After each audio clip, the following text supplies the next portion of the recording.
सुबह का वक्त था। गांव के ऊपर हल्की हल्की सुनहरी रोशनी उतर रही थी।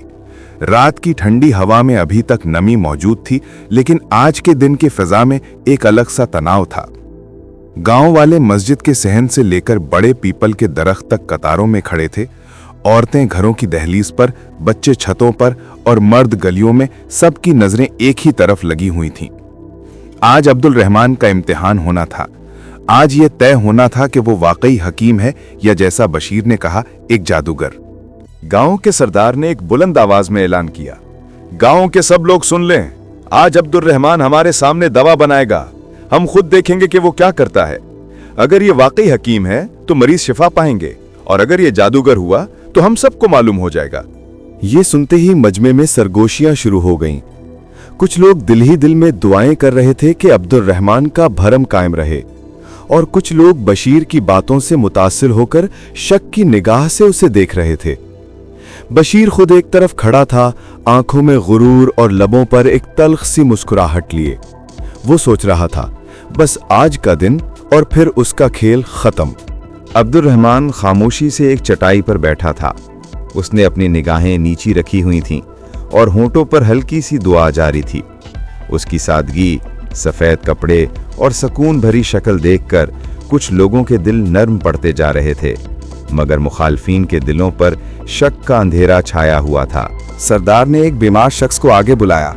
वो एक कमजोर सा आदमी था जिसका चेहरा पीला और आंखों के गिर्द स्याह हल्के पड़े हुए थे। सरदार ने ऐलान किया, ये शख्स अब्दुल रहमान के सामने लाया गया है। वो इसकी दवा पिएगा और हम सब देखेंगे कि इस पर क्या असर होता है। सरदार ने एक बीमार शख्स को आगे बुलाया। वो एक कमजोर सा आदमी था जिसका चेहरा पीला और आंखों के गिर्द स्याह हल्के पड़े हुए थे। सरदार ने ऐलान किया, ये शख्स अब्दुल रहमान के सामने लाया गया है। वो इसकी दवा पिएगा और हम सब देखेंगे कि इस पर क्या असर होता है। अब्दुल रहमान ने मरीज को सलाम किया, बिस्मिल्लाह पढ़कर उसे बिठाया और अपनी जेब से चंद खुश्क जड़ी बूटियां निकालीं। फिर उसने एक छोटे से पत्थर के ओखली में उन्हें कुचलना शुरू किया।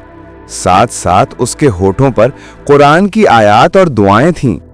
लोग दम बखुद देख रहे थे कि किस सुकून और यकीन के साथ वो काम कर रहा है। बशीर ने मौका गनीमत जाना और अपने करीब खड़े लोगों के कान में सरगोशी की, देखो, ये अल्फाज जादू हैं। ये इसी तरह सबको काबू में रखता है। लोगों के दिलों में शक की एक लहर फिर दौड़ गई। दूसरी तरफ अब्दुल रहमान ने जड़ी बूटियों को एक मिट्टी के प्याले में घोलकर मरीज के सामने रखा। उसने बिस्मिल्लाह कहा और उसे पीने के लिए दिया। मरीज ने कपकपाते हाथों से प्याला पकड़ा और एक घूंट में पी गया। अब्दुल रहमान ने उसके कंधे पर हाथ रखा और नरमी से कहा, अल्लाह शिफा देने वाला है, मैं बस वसीला हूं। मजमा खामोश हो गया।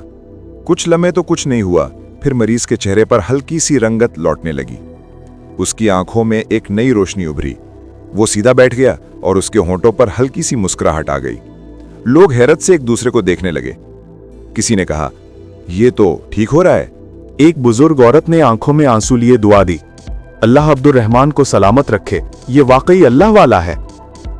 बशीर के चेहरे का रंग उड़ने लगा, लेकिन वो अभी भी हार मानने को तैयार न था। वो चीखा, ये सब जादू है, उसने पहले से दवा दे रखी थी, ये धोखा है। लेकिन इस बार गांव वाले खामोश ना रहे। एक नौजवान खड़ा हुआ और बुलंद आवाज में बोला, हमने अपनी आंखों से देखा है, ये दवा देता है और शफा अल्लाह देता है। तुम बस हसद कर रहे हो बशीर।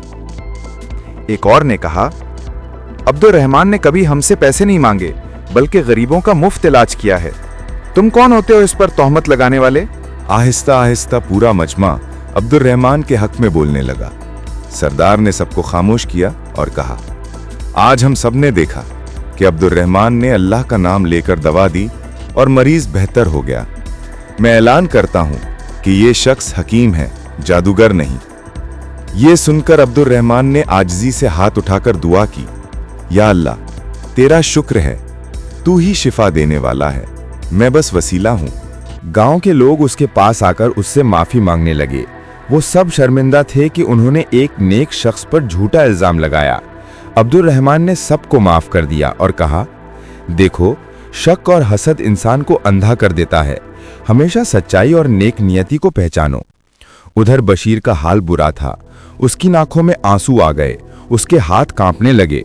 उसने सर झुकाकर कहा, मैं गलत था, हसद ने मुझे अंधा कर दिया था। अब्दुर रहमान, मुझे माफ कर दो।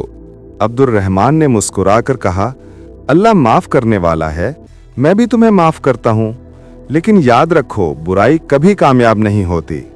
गांव के सरदार ने सबको नसीहत की कि आज हमने देखा कि सच्चाई हमेशा गालिब आती है।